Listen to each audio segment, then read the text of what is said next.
Y con todo esto tenemos que seguir avanzando en este tiempo de Ponte en Acción y dar lugar ya a nuestro tiempo de tertulia.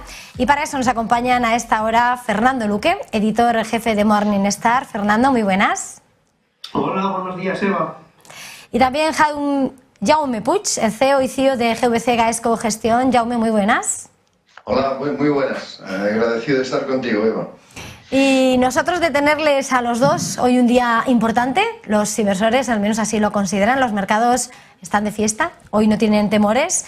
Se despeja el camino para ese techo de la deuda en Estados Unidos después de un episodio más, veremos a ver en 2025. Pero en ese contexto quería preguntaros, Fernando, además, después de haber vivido lo que ha pasado en los flujos, en los fondos, ¿cómo se llega a este momento?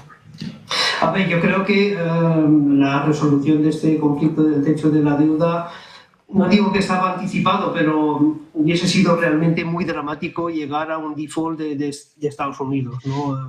Porque bueno, hay que recordar que pues esa negociación sobre el techo de la deuda no es algo nuevo. Yo creo que llevamos ya 89 negociaciones desde finales de los años 50. O sea que es algo, digamos, repetitivo. Pero es verdad que había, digamos, ahí pues dudas en cuanto a pues, la posibilidad del default americano, que yo creo que hasta el mercado no se lo creía, ¿no? El mercado pues no ha contemplado esa posibilidad y yo creo que pues hay que felicitarse de que al final pues se llegue a un acuerdo, ¿no? Que yo creo que es lo más sensato para los dos grandes partidos en Estados Unidos. O sea que ahí yo quizás, digamos, para poner ahí pues un puntito negro a ese acuerdo, pues hay que recordar que, claro, si hay un acuerdo de elevación del techo de la deuda, pues eso pues va a obligar al Tesoro a emitir pues bonos y letras del Tesoro, y eso técnicamente pues podría detraer alguna liquidez del sistema.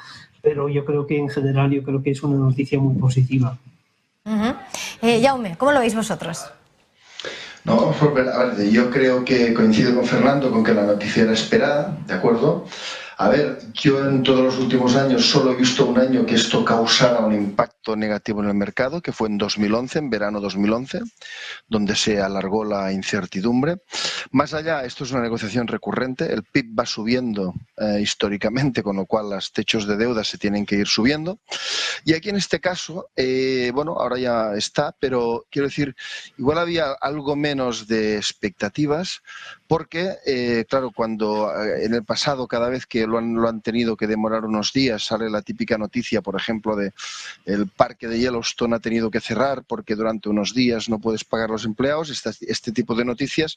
Y aquí esta vez ni siquiera se ha llegado a esto porque, bueno, parece ser que había una importante, digamos, importe presupuestario que tenía que ir destinado a Ucrania y bueno, si esto se retrasaba más, podía impactar al conflicto, ¿no? Con lo cual, bueno, por diferentes motivos y porque en general es así, digamos, el mercado se lo ha tomado bien y nosotros, la verdad, no lo hemos considerado como factor de riesgo en este momento, ¿no? Es curioso, Jaume, que mencione lo del 2011, porque en aquel año donde S&P rebajó la calificación crediticia del Tesoro americano, lo que hubo es una huida hacia la calidad, es decir, subieron los bonos en Estados Unidos, que es muy curioso, ¿no? Porque uno pensaba que, bueno, si se rebaja la calidad crediticia, pues eso es dramático para los bonos estadounidenses y fue totalmente lo contrario. Sí, sin duda alguna. Pero ¿te acuerdas? Tuvo impacto, en cambio, en las bolsas. ¿Te acuerdas? En agosto del 2011, justo se resuelve, pero aún está resuelto, hubo una incertidumbre que duró un mes o así, pero fue intensa. O sea que sí.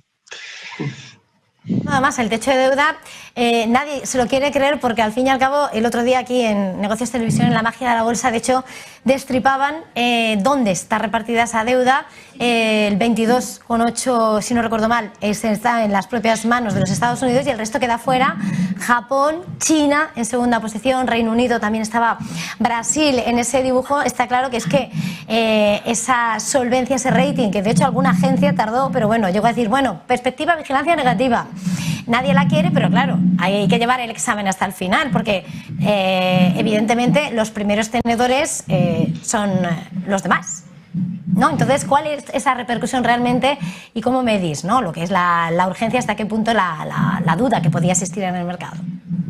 A ver, yo creo que la mejor forma de medirlo es ver el mercado de acciones, ¿no? Y ahí el mercado de acciones prácticamente pues, se ha inmutado sobre este problema del techo de deuda. Es verdad que los EDFs de los bonos americanos ahí pues repuntaron de forma pues extraordinaria, pero pues si uno mira el mercado de acciones ahí pues no voy a decir que hubo tranquilidad absoluta, sino todo lo contrario. Ahí el mercado pues siguió subiendo al calor de las tecnológicas especialmente, pero no hubo, digamos, ahí nada dramático respecto a las cotizaciones. No, es más, si me permitís una acepción muy sencilla, ¿no? En lo que llevamos de año 23, la volatilidad de las rentas variables, y eso incluye índices europeos y americanos, es inferior a la histórica, ¿de acuerdo? Es decir, según mis cálculos, un 23% inferior. ¿Qué quiere decir eso? Que la renta variable está más tranquila de lo que normalmente está. Cuidado con la renta fija, que es todo lo opuesto, ¿eh? O sea, ahora mismo la volatilidad de la renta fija, bueno, a 10 años, claramente supera la media histórica, además de mucho, ¿no? Pero quiere decir que en renta variable se está viviendo una tranquilidad muy bien, auspiciada, diría yo, por los excelentes resultados empresariales que no tienen visos de cambiar en los próximos trimestres, ¿no? Entre las cosas que habéis puesto sobre la mesa, decías, Jaume, que de alguna manera la necesidad de esa ayuda a Ucrania ha urgido la solución al techo de deuda. De hecho, si hay algo que alimenta ese texto es que lo que no se toca es el gasto, no se recorta, y además ese compromiso, ¿no?, de que si hay que elevarlo más, se va a elevar, porque está claro que la partida se juega de forma importante. Bueno, las noticias que te llegan es que había una partida de unos 3.000 millones de dólares que iban destinados a Ucrania y que además en este momento está en todos los medios, ¿no? Si Ucrania, digamos, hace una ofensiva o no la hace, estos importes que tenían que llegar pues podían afectar a esto, ¿no? Entonces, el hecho de que esto estuviera sobre la mesa daba un plus de tranquilidad en que al final se iba a acordar, ¿no? Pero vamos, aunque esto no hubiera estado ahí, digamos, vamos, estamos todos de acuerdo en que todos pensábamos que el pacto se iba a hacer, ¿no? A ese respecto, con esa tranquilidad que vemos en los mercados y al final en esa ayuda de meter más combustión y de cómo el conflicto se alarga, no sé hasta qué punto, Fernando, viéndolo, hay que estar tan tranquilo o realmente hay que mirar también dentro del mercado otros puntos de focos de atención que van a ser cruciales. A ver, yo creo que el mercado está muy pendiente de dos temas. Quizás en Estados Unidos por la posibilidad de que pues, el país tenga una recesión, y luego pues, la actuación de la Reserva Federal, que es lo que va a marcar pues, el devenir de los mercados, ¿no? Y ahí pues, es verdad que, bueno, pues a lo mejor ahí pues, ya la Fed se atreve a, pues, ya, digamos, a pausar definitivamente la subida de tipos de interés. Todavía se especula en que podría subir 25 puntos básicos en la próxima reunión. Es verdad que los niveles de inflación no están de momento en los niveles esperados por la Reserva Federal, pero está claro que estamos en un entorno de desinflación, ¿no? Tanto en Estados Unidos como en Europa. Para mí la gran duda es, ¿vamos a tener recesión en Estados Unidos? Porque claro, ahí pues hay que tener en cuenta que pues todo lo que es la concesión de créditos en Estados Unidos pues está ralentizando mucho, ¿no?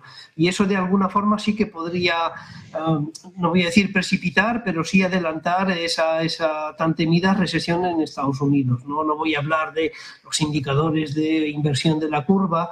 Me preocupa especialmente la actuación del sector bancario y especialmente la concesión de créditos, ¿no? Que además se ha agudizado con esa crisis de los bancos medianos en Estados Unidos, y yo creo que para mí esa es la gran cuestión, ¿no? ¿Vamos a tener o no vamos a tener recesión? Porque de eso puede depender mucho por lo que hagan las bolsas.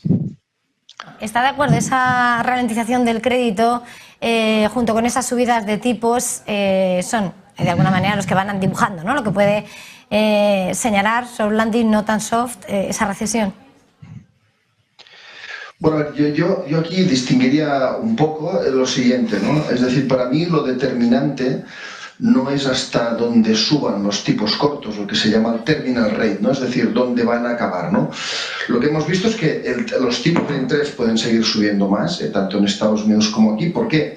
En Estados Unidos los han subido cuando su inflación subyacente subía, pero los han seguido subiendo cuando su inflación subyacente se ha estabilizado. ¿Por qué? Porque se está estabilizando en niveles muy altos, ¿no?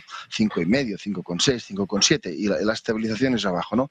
Entonces, para mí, y en Europa, que ni siquiera hemos estabilizado la subyacente, está claro que vamos a seguir subiendo tipos. Pero yo creo que más allá, que lo que marca el mercado no es ahora, no es dónde acaben los cortos, no es si la subida de tipos cortos en Estados Unidos acaba en el 5,5, en el 5,75, o en Europa acabamos en el 4,5 o en el 4,75, porque estamos más o menos todos de acuerdo que esto va a suceder este año, los máximos, pero para mí el momento de la verdad no está ahí, porque lo que marca realmente las diferencias es cuando ya los propios bancos centrales han dicho que cuando controlan la inflación subyacente van a bajar los tipos, sea esto más o menos rápido y acabe esto en 24 o en 25, en el año 25, para mí lo más importante no son los terminal rates de subida, sino cuando bajen, hasta dónde van a bajar. O sea, para mí lo más importante es el terminal rate de bajada.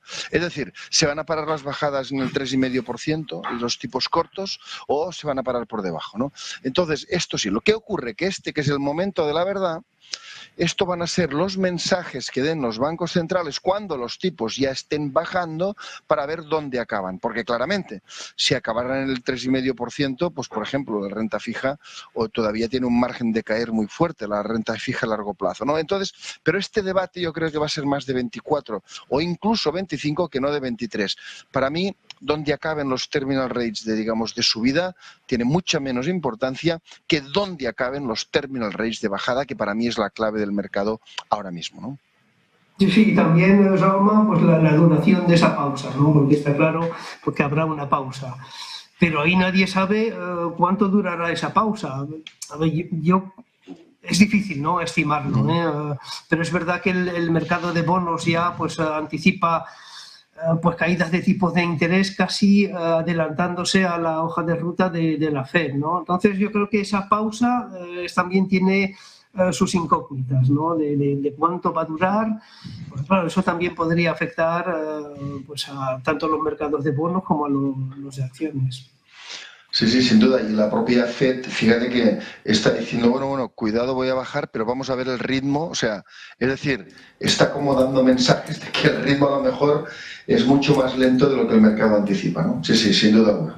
Claro, porque ahí el riesgo que tiene Powell ahí detrás de la oreja es ese recalentamiento, esa reinflación, porque está claro que estamos en un periodo de desinflación, ¿no? No sabemos hasta dónde van a bajar las tasas de inflación, pero está claro que estamos en ese entorno, ¿no? Entonces, claro, como tiene ahí pues lo que la historia de Volcker y de esa reinflación, yo creo que también están ahí pues un poco expectante para que no se reproduzca este mismo tipo de error.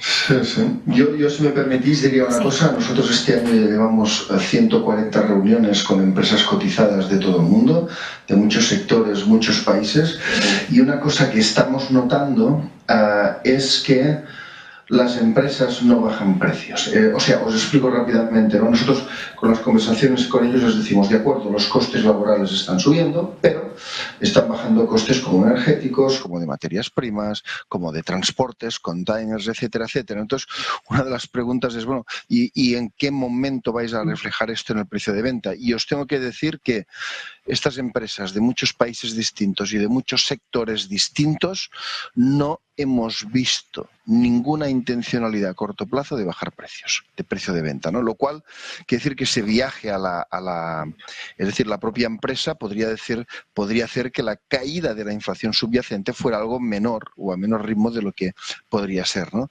Y solo hemos notado, digamos, bajadas de precios cuando en aquellos contratos, por ejemplo, que automáticamente tienen una cláusula que liga el precio a la energía, por ejemplo, ¿no? En los que son de cláusulas automáticas, pero de modo propio no estamos viendo esto en ningún sector. No nos queda mucho tiempo. No sé si de alguna manera quieres señalar, Fernando, en qué puede repercutir esa no intención de las empresas de bajar los precios. A ver, yo creo que eso puede dificultar, especialmente aquí en Europa, la labor del Banco Central Europeo. Es verdad que pues en Europa tenemos ahí un decalaje respecto a Estados Unidos.